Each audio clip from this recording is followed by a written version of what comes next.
Welcome to this predicted paper from On Maths. This paper represents the best guess for the upcoming exams. Please use this paper in addition to your other revision. You can complete a unique version of this paper by going to our On Maths site. On Maths is full of free content to help you prepare for your exams, such as topic-based papers, demon questions, and mini mocks. If you like what we do, please consider subscribing. Enjoy! So a prime number is a number that is only in the 1 times table and its own times table. So 4, for example, is not a prime number because it is also in the 2 times table. 6 is in the 2 times table.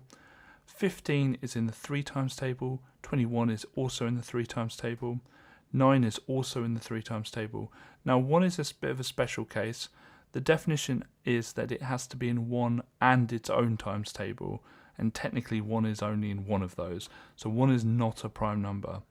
The smallest prime number is actually 2, but 2 is not in this list. 23 though is not in any other times table, so 23 is a prime number.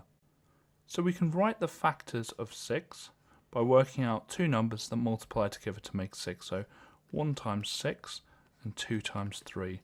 So 1, 2, 3 and 6 are all the factors of 6. The only number that is in our list is the 2.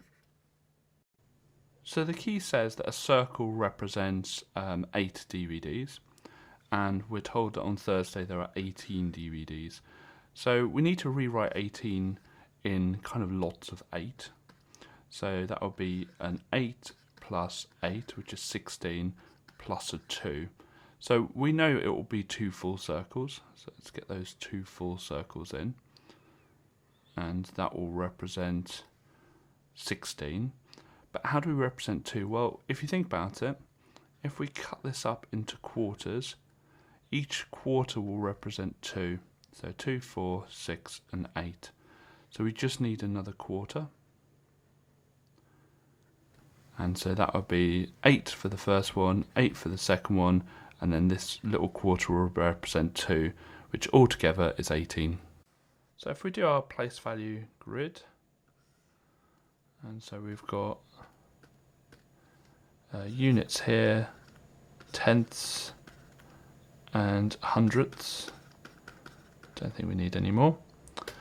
So we can put in our number, it's 5.87, and you can see here that the 8 here is in the tenths column. So the 8 represents 8 tenths. If there were 39 people on the bus and 4 people got off the bus, that would leave 35 people remaining on the bus. So the fraction of people staying on the bus is 35 out of the 39 people on the bus. So our answer is, as a fraction, 35 over 39. And we can't cancel that any further. For us to create the smallest number, we need to pick the smallest digits at the start of the number. So the smallest digit is 3, then the next smallest digit is 4, next smallest digit is 5, then the next smallest digit is 8. But it wants it to be an odd number, and this is an even number.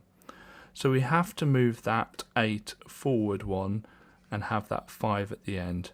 So the smallest odd number is 3,485. I'm going to start just by writing down the number. And we're asked to round this to 3 significant figures, and basically what that means is, starting from the left hand side, it's 3 numbers that we want. So 1, 2, 3. And we're going to do our line after that third number. And you start counting the first non-zero digit. So the first digit there was 2, so we started counting. Now all the numbers to the left, or sorry, to the right, so these numbers here, will all turn to 0. But before that happens, we look at this number. Now this number, if it's 5 or more, it moves this number up by 1. If it's less than 5, that number stays the same. Now it is 5 or more, because it is 5. So it's not going to be 207, it's going to be 208. Now, a common mistake is that students write down 208. No, all the numbers to the right of that line turn to 0. So it would be 0, 0, 0.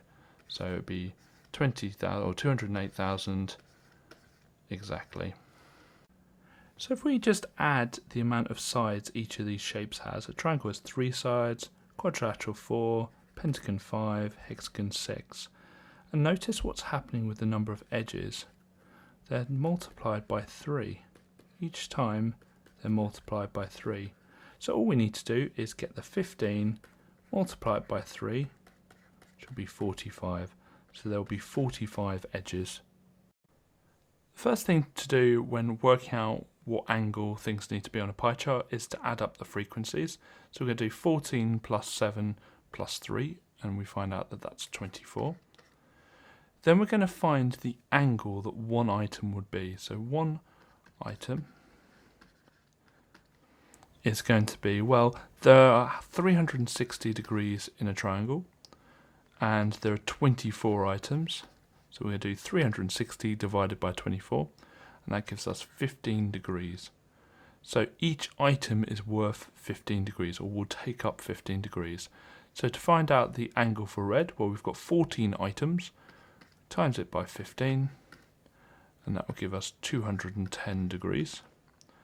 And we're just going to times each of these by 15, which will be 105, and the final one times 15 is 45 degrees. Add them up and they add up to 360, which is good. They need to add up to 360. So we got our protractor, rest it on the pie chart. Now we know 180 is down here, so the first thing we're going to do is just mark that on, because the first angle is going to be 210, so we know that's 180 so far. So I'm going to turn my protractor around, and from 180, 210 will be another 30, so I'm just going to plot that on. And then I'm going to join it up. So start at the center and join that up. And we're going to stop when the circle stops. Then to do 105, we're going to put our protractor in the middle. And we're going to look at 105, which will be up here. And then we're just going to join it up with a straight line. And then we're just going to check the last angle. And so if I put my protractor on it, and it is 45 degrees. Perfect. Now, an important step to not miss is you need to label them. And so the first one is red, the second one is blue, and then the final one is other. In this question, we've got euros and we've got pounds. And we're told that £1 is 2.23 euros. We're trying to get to understand what 2,676 euros is in pounds. And we're going to do that by finding out what €1 is, and then finding out how much 2,676 are.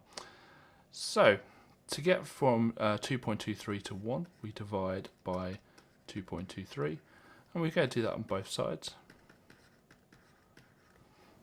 And when we do that, we get 0.448 blah blah blah. And then to get from 1 to 2,676, we go times by 2,676 on both sides.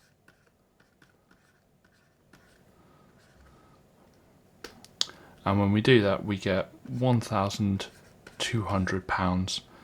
So 2,676 euros is £1,200. Let's rewrite this expression, but with a time sign in, so V times W squared. Now W squared just means times by itself, so we can rewrite that as V times W times W. Okay, so we know V is minus 10, so minus 10. And we know W is minus 4, so it's times minus 4 times minus 4. Okay, so when you multiply, it doesn't matter which order we do it. So what I'm going to do is I'm just going to do these ones first, and I'm going to ignore that times minus 4 at the end. So minus 10 times minus 4, that's a minus times a minus, which is a positive, 10 times 4, which is 40, times minus 4. Now we're going to do 40 times minus 4, so it's a positive times a negative, so that's going to be a negative. And 40 times 4, well, 4 times 4 is 16, so 40 times 4 is 160. So it's going to be minus 160. It's really important when answering this question that we're really methodical. So we're going to start off just looking at stake, and I'm going to start off with the S, and we're going to pair it with the first dessert, which is the I. Then we're going to pair the steak with the second dessert, which is the mousse. Then we're going to pair it with the third dessert, which is the fruit. So we're being really methodical. We've done all of the combinations with steak. And so we're going to look at burger next. And we're going to pair it with the first ice cream. Then burger. And we're going to pair it with the mousse. And then finally the burger we're going to pair with the fruit. As long as we do things methodically, we don't ever miss any. So we're going to track the amount of eggs to make the amount of, or to make each amount of omelette. So 5 eggs makes 17 omelettes. And we're just going to find out how much is required, how many eggs is required to make 1 omelette. So we divide that by 17, divide both sides by 17. And so 1 omelette would be 0.294 blah blah blah eggs. Next we want to see how many for 67 omelettes.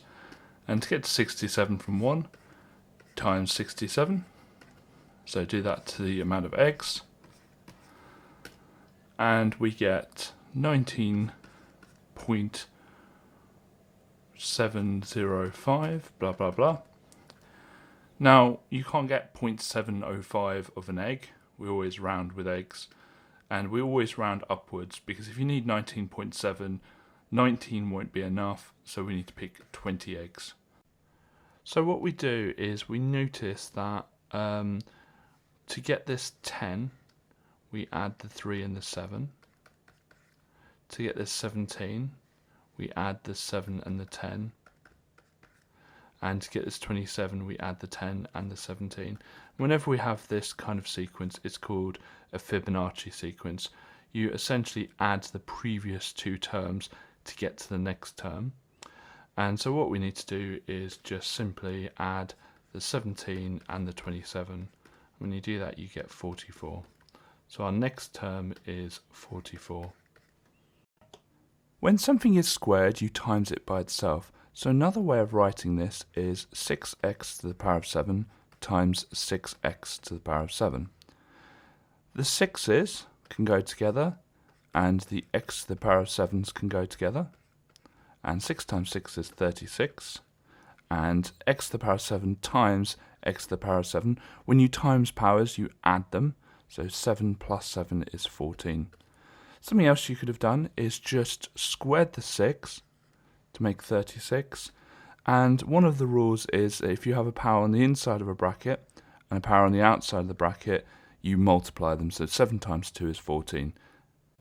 The first thing we need to do is work out the area of the floor, and you'll notice that this is a trapezium. So with a trapezium, the formula is half a plus b times h, and a and b are the parallel sides, so these ones are the parallel sides, and the height is the one connecting the 2 bases, the 2 parallel sides. So we're going to start off by writing down the formula. So it'd be half a plus b h. So half times 2.8 plus 1.2 times 11. And when we do that, we get 22. So the area of the floor is 22 meters squared. And it says here that the tiles are sold in packs which cover 3 meters squared. So if each pack covers 3 meters squared, we're going to do 22 divided by 3, which will be 7.33 packs that we need. Now obviously you can't get 0.3 of a pack or 0.33 of a pack. So we're going to have to get 8 packs and just have some left over. So we'll need 8 packs in total. Okay, the next thing we look at is the fact that the Jenny has a 25% discount.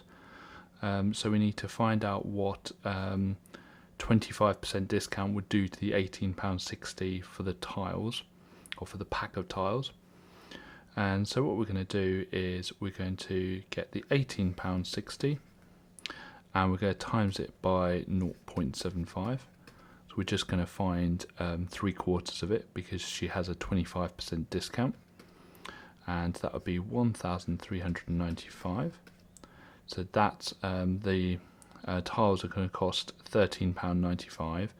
Now I've done this in pence and I've kind of muddled it together here, so really let's just go back because I've kind of done this in pence.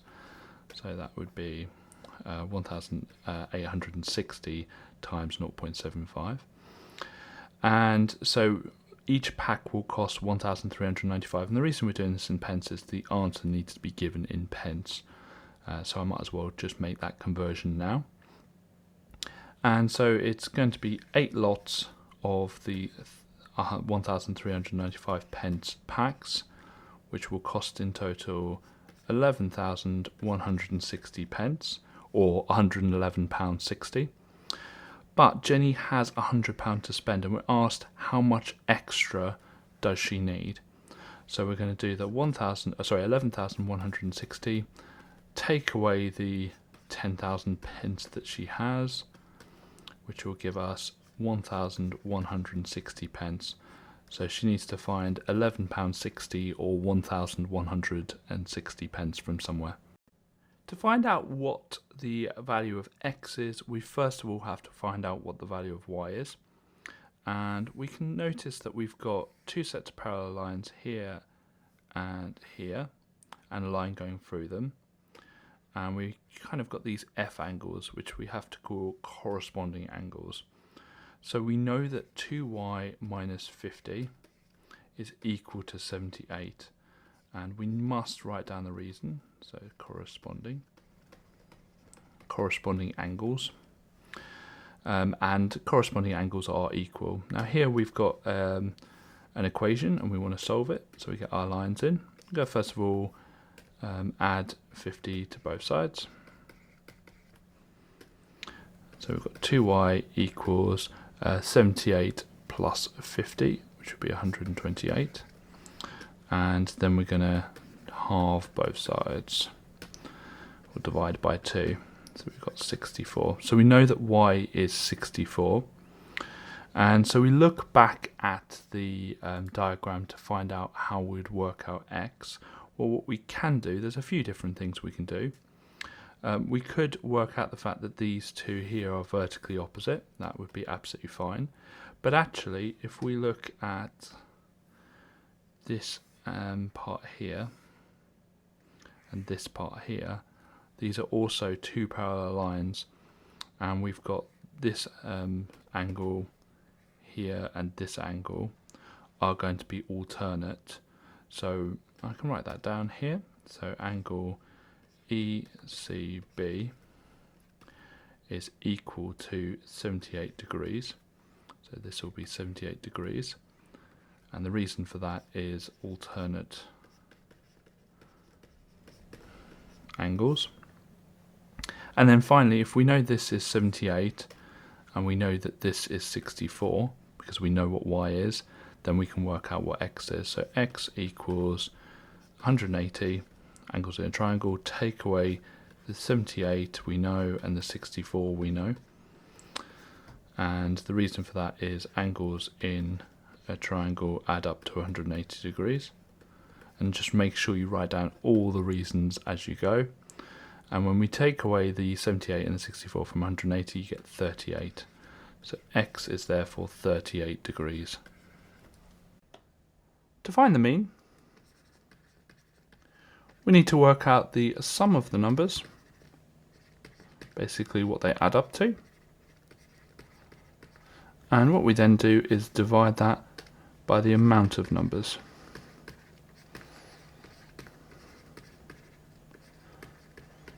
Now, what this table is telling us is there are 14 students who got a time between 0 and 4 seconds. Now, it's absolutely impossible to work out what time those students got with the information in this table. So what we need to do is we need to assume they all got, say, 0 seconds or all got 4 seconds. And the fairest value to say that they all got is what we call the midpoint. And to find the midpoint, what you do is you add up the lower bound and the upper bound, so the highest value and the lowest value, add them together and divide by 2. So 0 plus 4 divided by 2, which is just 2. And that gives us a halfway number, which is fair to everyone. So the students roughly probably got 1s, 2s and 3s, and maybe a few 4s maybe. And the average of that is going to be 2, so that's fair for everyone. Same with the 4 and the 8. Halfway between 4 and 8 is 6, and you can add them together. 12 divided by 2, which is 6. Go down finding the midpoints, and we're just going to assume the students all scored the same amount, all got the same time. Then we're going to do our FS column. Okay. And so we're assuming that 14 students got a time of 2 seconds. So when you times those together, you get 28. And we're just going to times all of these together.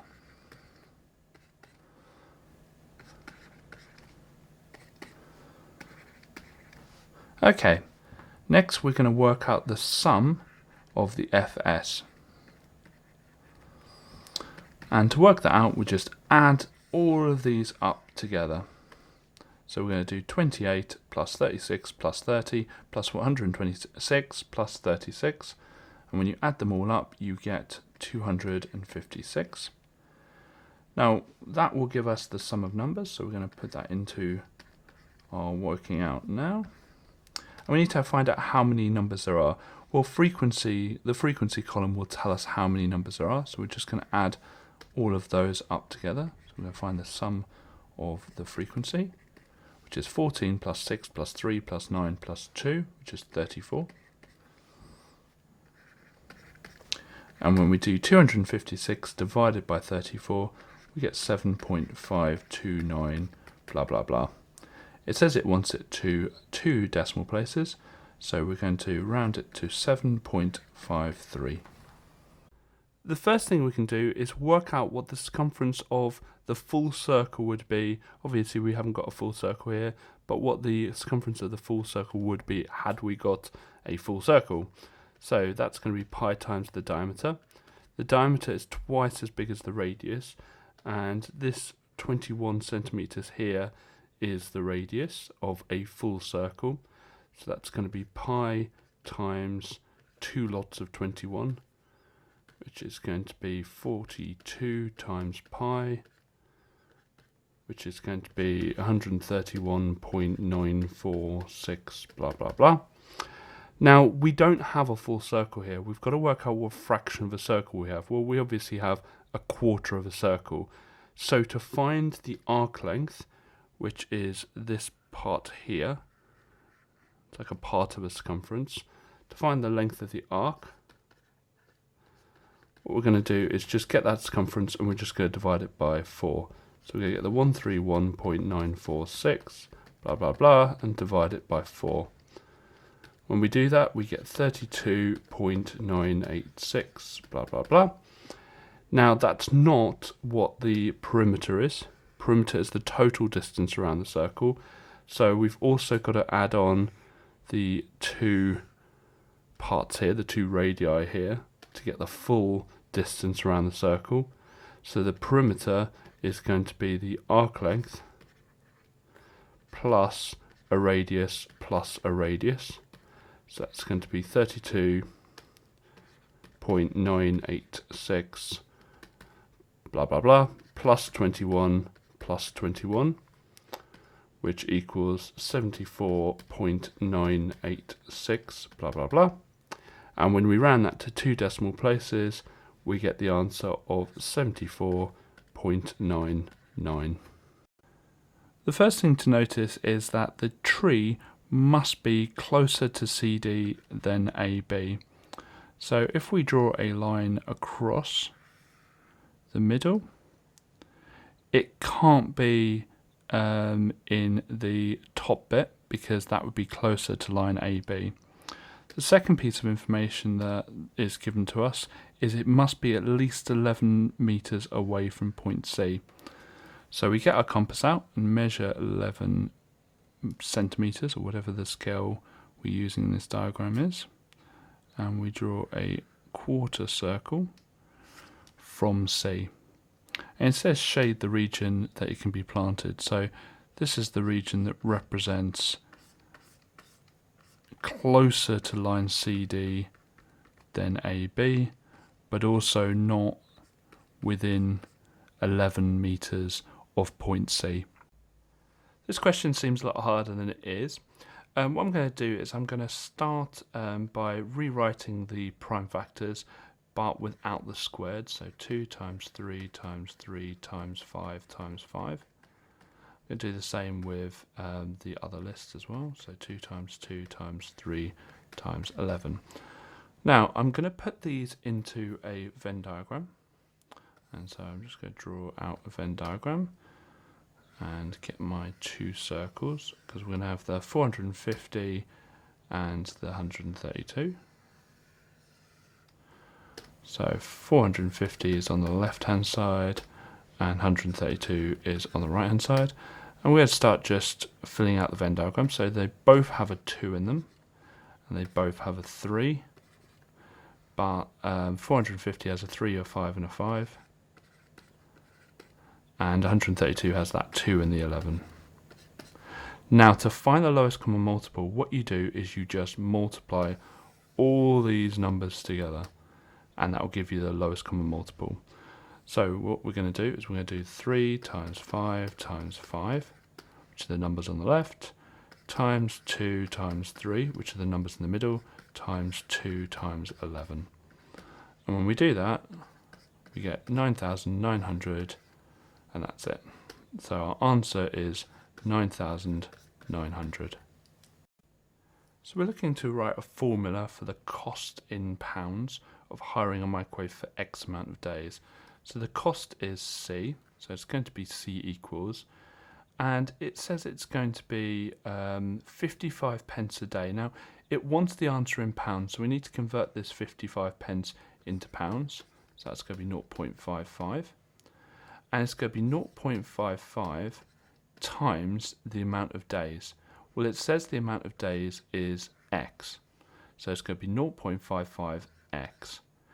Then it says that there's just a one-off cost of £15. So you're going to have to pay £15 regardless. So we're just going to add 15 onto that.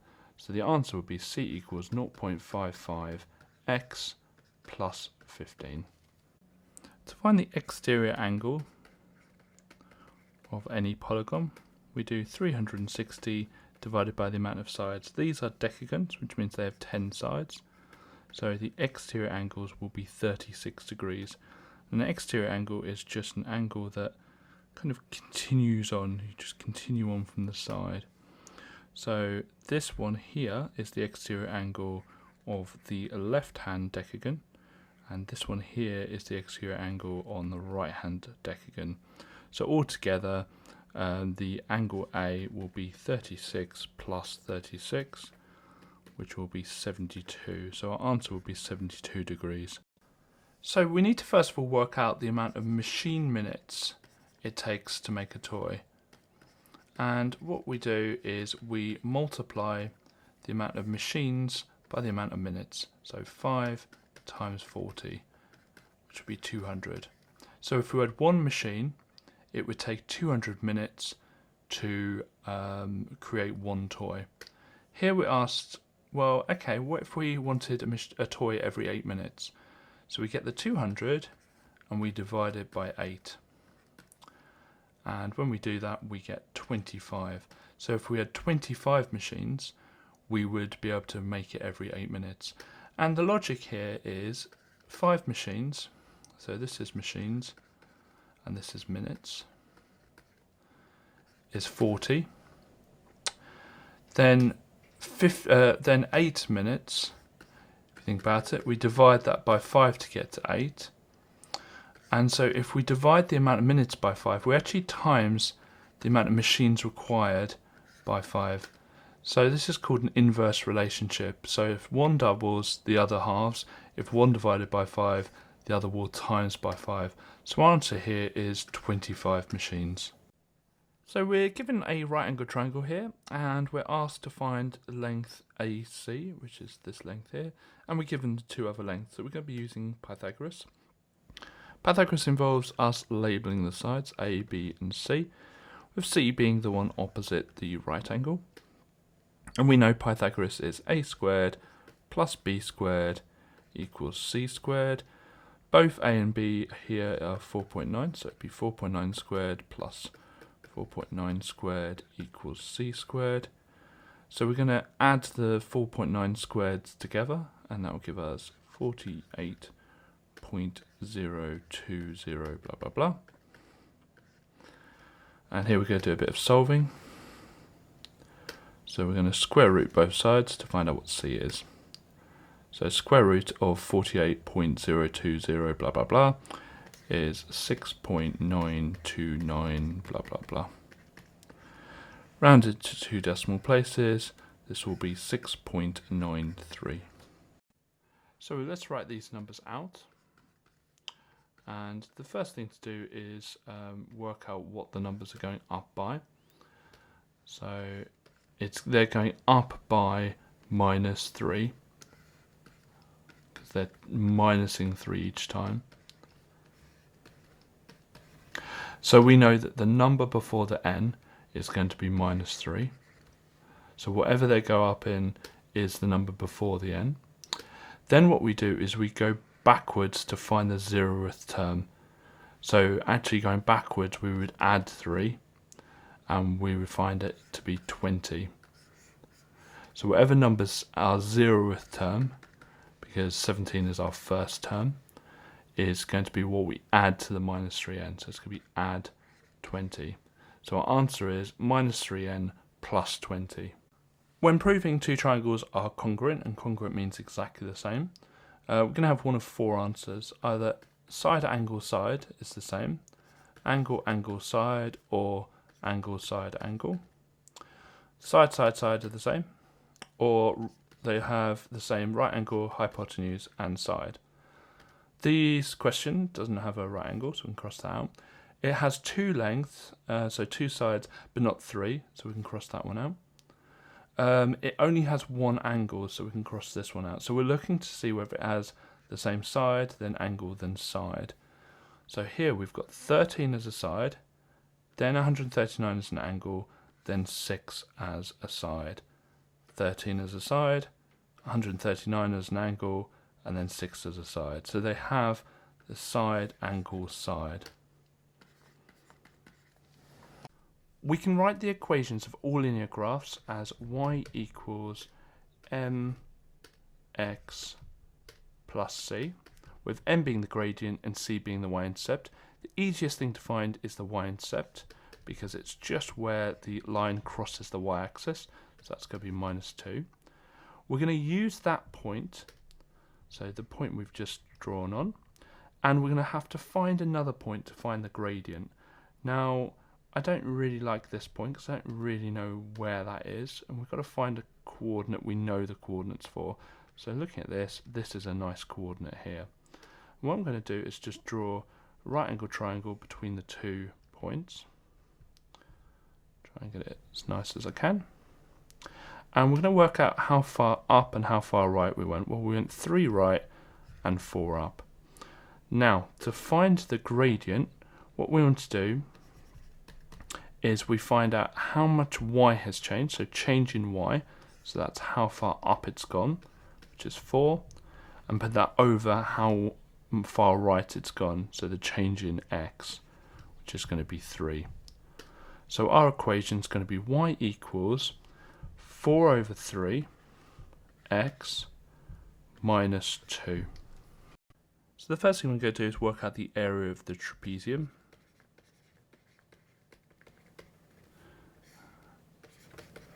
And the formula for that is half brackets a plus b times h.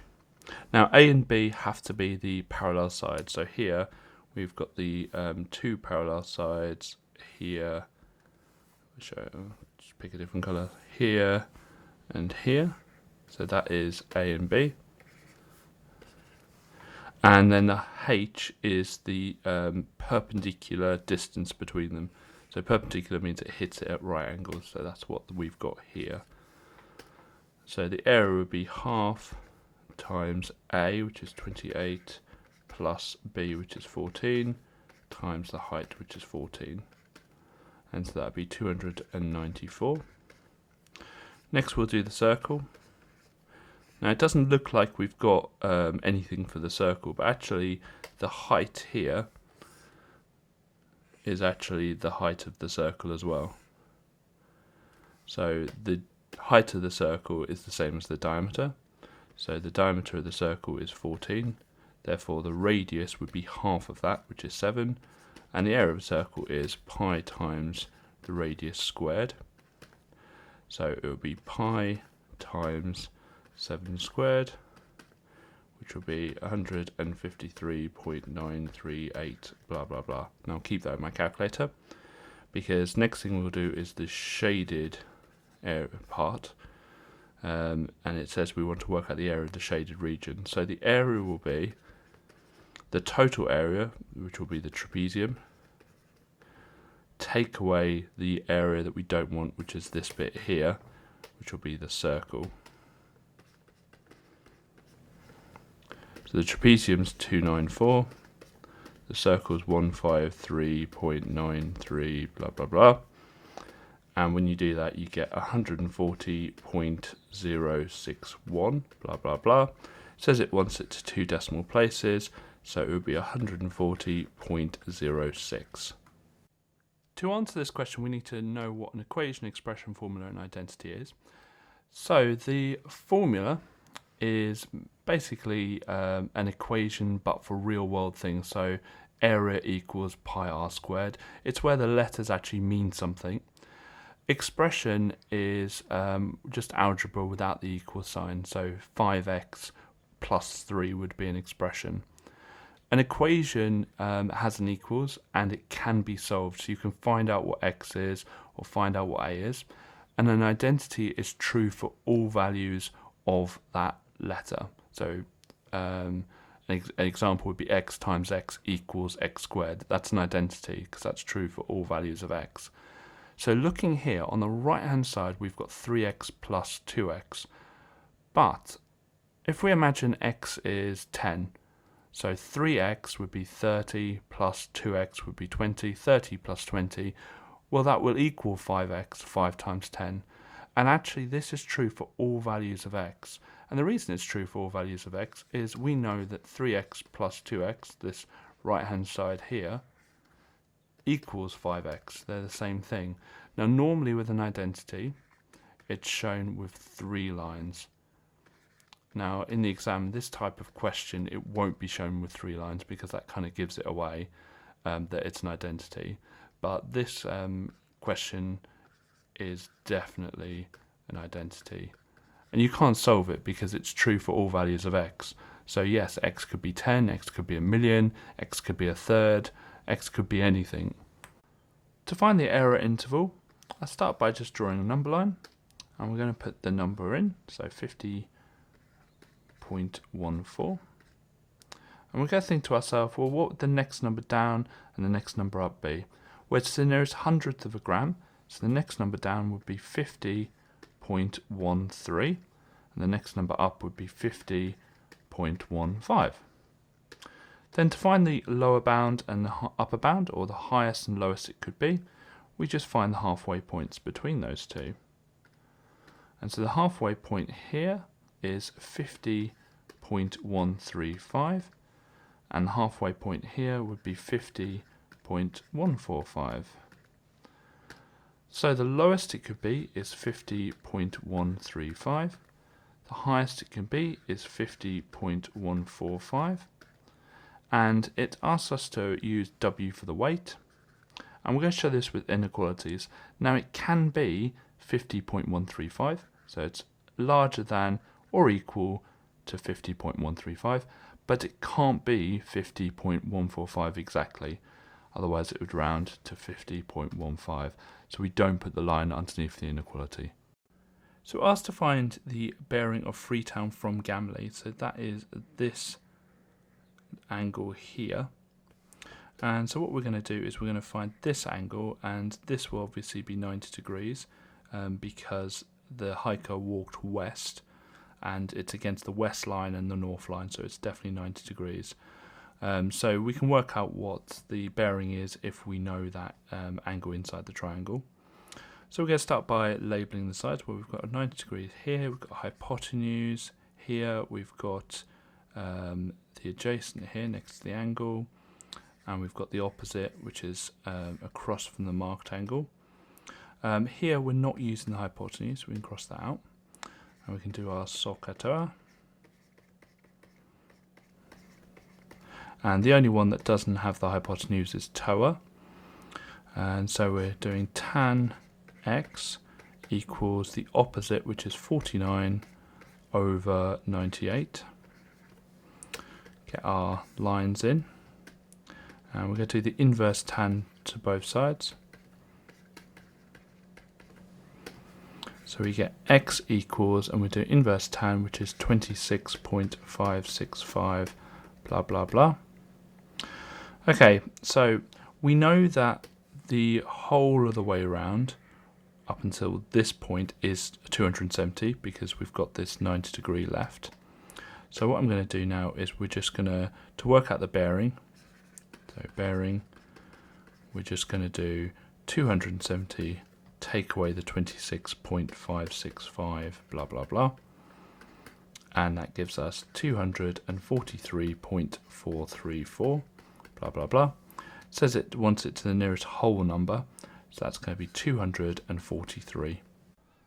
Okay, I'm just going to do a quick grid to be able to do this question. And I'm going to put the 2x minus 11 at the top, so 2x, and we've got minus 11.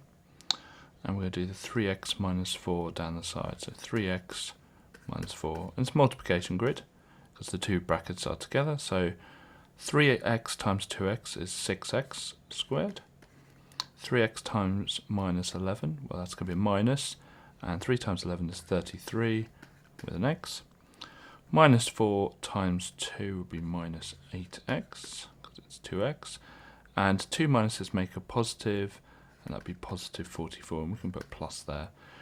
Because when we put them all together, we get 6x squared minus 33x minus 8x plus 44.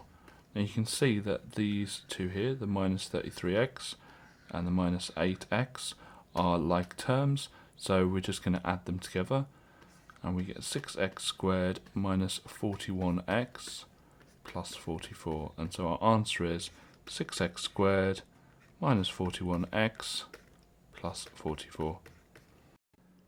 It's sometimes easier in these questions to view these triangles as two separate triangles rather than one triangle. So we're kind of just going to split this triangle off and just move it to the side so we can see what's going on. I'm going to do the same with the smaller triangle and kind of move that to the side. So we can see we've got two triangles here. We've got a big triangle and small triangle. And we can label the sides of them as 18. Now this long length would be 20 plus x, 20 centimeters plus x. Then we've got 6 here and we've got x here. Now the two triangles are similar because the sides here we assume are, well, we know they are parallel because they are right angles, and they share an angle here, which we can just label as A. And so they are definitely similar, which means that one is an enlargement of the other. So we need the scale factor first. Now if you look at the 6 and the 18, they are what we call corresponding sides. So we need to work out the scale factor by finding out what I multiply the 6 by to get to the 18. Well, that's obviously going to be 3. So we now know that we can times the x by 3 to get to the 20 plus x. So we can write that down. 3x, I'm timesing the x by 3, and that will give me 20 plus x. And so I can solve this now. Subtract x both sides. Always subtract the smaller amount, so 2x equals 20, and then divide both sides by 2. And so we've got x equals 10. So we know that x equals 10, it says find the length x, and so that will be 10. We know that column vectors are shown with the amount right we go at the top and the amount up we go at the bottom. So we've got to work out how far right and how far up we go. So we're going to count the jumps from the start, which is at A. So 1, 2, 3, 4, 5 jumps right. So the top of our column vector is going to be 5. And 1, 2, 3 down. Now, because it's down, it's going to be minus, and we've got 3 down. So it's 5 at the top and minus 3 at the bottom. First thing we need to do is work out the volume of this prism, and it's a trapezium based prism. So the volume will be the area of the cross section, or area of the trapezium, times the length, how 3D the prism is. So trapezium is half a plus b h, and then times the length. Now A and B are the two parallel sides, which will be this one and this one. And then the H is the perpendicular line that hits both of them at 90 degrees. So what perpendicular means, between the bases. So this will be the 25 meters here. So it's going to be half, and then we're going to add 1 and 5. Times that by 25. The length is how 3D it is, so it would be that 10 there. So we're going to times that by 10, and that will give us 750. So it's 750 meters cubed. Now, there is a little formula we can make for the rate. So the rate of anything for this will be the volume gained over time. Now, with this question though, we're interested in the time it will take. It says how long will it take. So we're actually looking at the time. So it will be time equals the volume, which is 750, over the rate, which is 15. So 750 divided by 15 is 50. So it will take 50, and let's have a look. It says per minute. So it would be 50 minutes. You can complete a unique version of this paper by going to our OnMaths site. OnMaths is full of free content to help you prepare for your exams, such as topic-based papers, demon questions, and mini mocks. If you like what we do, please consider subscribing.